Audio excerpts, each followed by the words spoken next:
G'day and welcome to Aussie Vision. We're talking about Melodifestivalen, pretty much the biggest national final out there. It continues to be the national final. I think it's actually been a pretty good edition this year too, after a fairly mediocre one last year. Yeah, the Swedes have got it right, I think. Yep, 2 years in a row.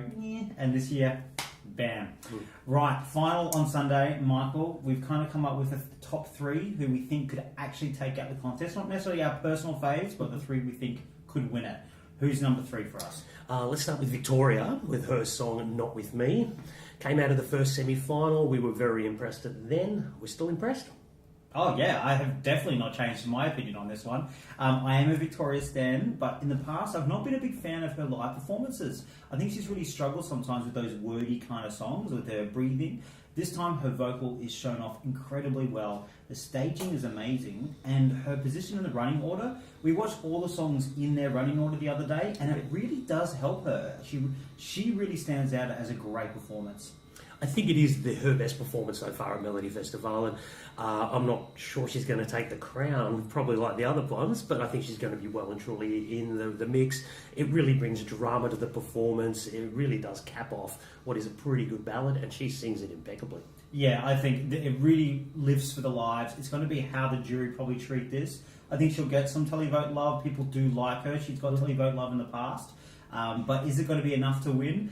I'm not sure, but I'm probably calling her as a runner-up, actually. I mean, I would like to see her win. It'd be great to see a solo female go through from Sweden for a change. I'd love to see her win. So who else do we think's in the running? Probably our second one, Hanna Ferm and Liam. Yeah, what do you think about them? Look, we were very impressed when they won their semi-final. Well, went straight direct to final in their semi-final. We did watch it in running order the other day, and I've got to say, probably dropped down a little for me.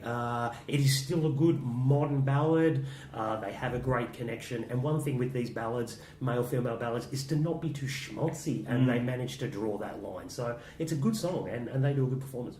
Yeah, I really believe their chemistry. I think we've said that before about them. I believe that they could be a couple that just met and about to hook up. Like, seriously, there's some chemistry there. And I love that about it. And also, I think the song is probably the most modern and fresh. And I think the juries are going to go for that. But I agree with you that I was calling them to possibly win until we watched them in that running order. And I felt that they were the step below in terms of artist capability, but I think they're made up for in other areas.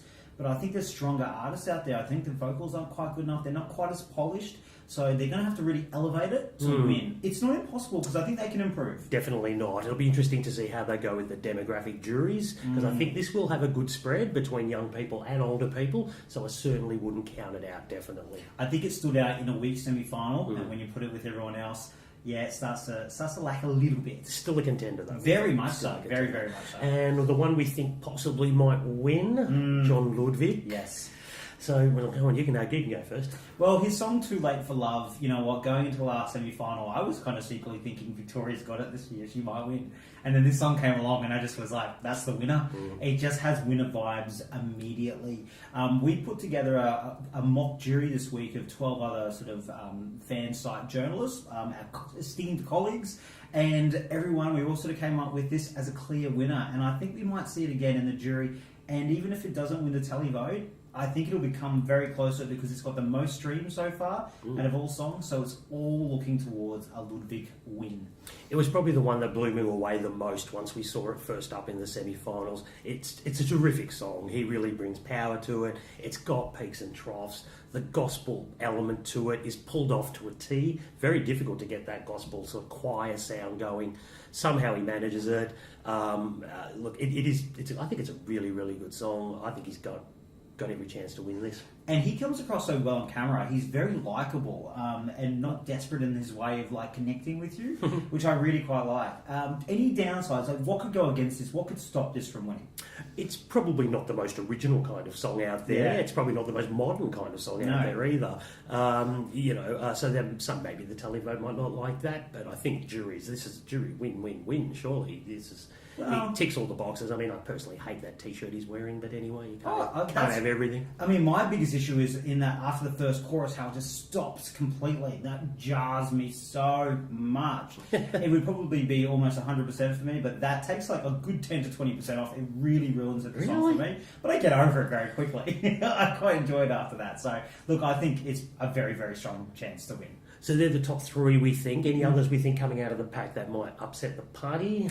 Well, the redemption story of Anna Bergendahl. This cannot be underestimated. It's getting a shed load of streams. She's growing into the performance. So this will be her third crack in it now because she's had to go through the second chance round. I think this could do really quite well. I think she's going to get a lot of televote love, and I think it's a really good song. It's my favourite song of the competition. Well, I'm going to concur with that. It is my favourite song of the competition. I can't stop listening to this song. I really, really do love it.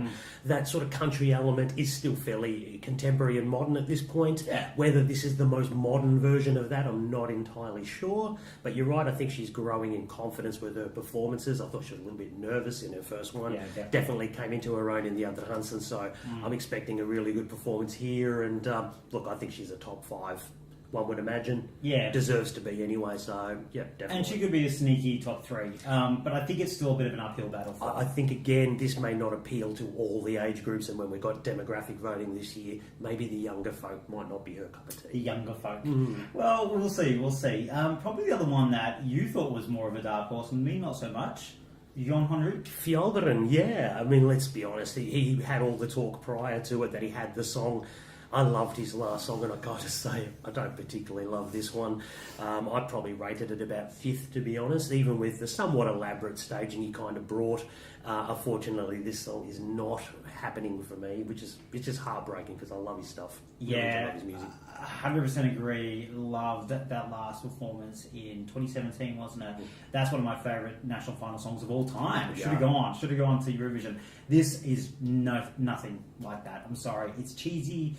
It's cheesy. I'm sorry. It's cheesy. It comes out like something out of a Disney or a musical, singing to his reindeer. I think it's a reindeer, not a moose. Not a moose. But, I don't like it. It was like 8th or 9th for me. I don't rate it. I don't think it's going to do particularly well, though in our mock jury it did come 3rd.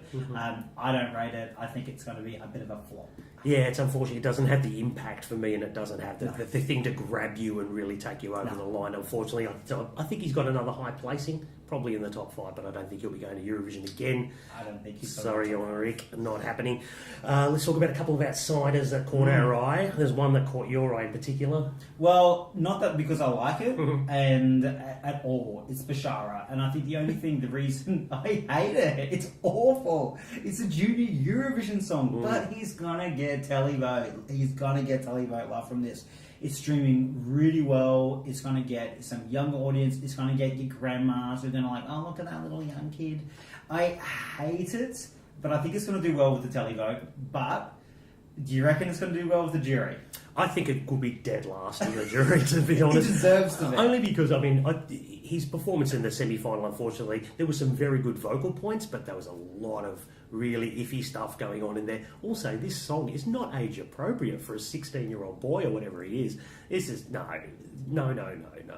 Yeah, I totally agree. I think it was second last in our mock jury too. It's going to do badly with that, and that's going to kill its chances because people were talking this up as a potential winner. Not going to happen. I'm not a hater. I think he's a very talented young man, in future we're going to see quite a lot of good stuff out of this guy.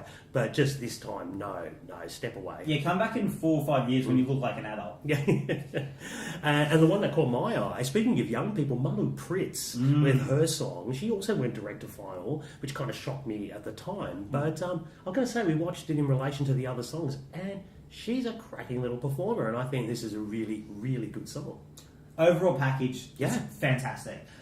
She's great. The stage is great. The song is good for the song. Exactly. It's not a winning song. But overall, it's really good, and I think this will get some solid midfield position of both. Yeah. I think 5th or 6th with both televote and whatever, and it'll probably come about midfield, which is a great result for her at her first Melodifestivalen. And I think we're seeing a future star here. Definitely. And with Bashara, those two might be fighting out for Melfest in the future. Yeah, she's only just turned 16 yesterday or something like that. So, incredibly tight performance, great vocal, well performed. song's probably a little young for my demographic, but she does it brilliantly. And very, very impressive young lady. All right, awesome. Well, that's it. We'll wait and see what happens on Sunday. Thanks so much for joining us. Yeah, thanks, guys. Enjoy Melfest. See you later.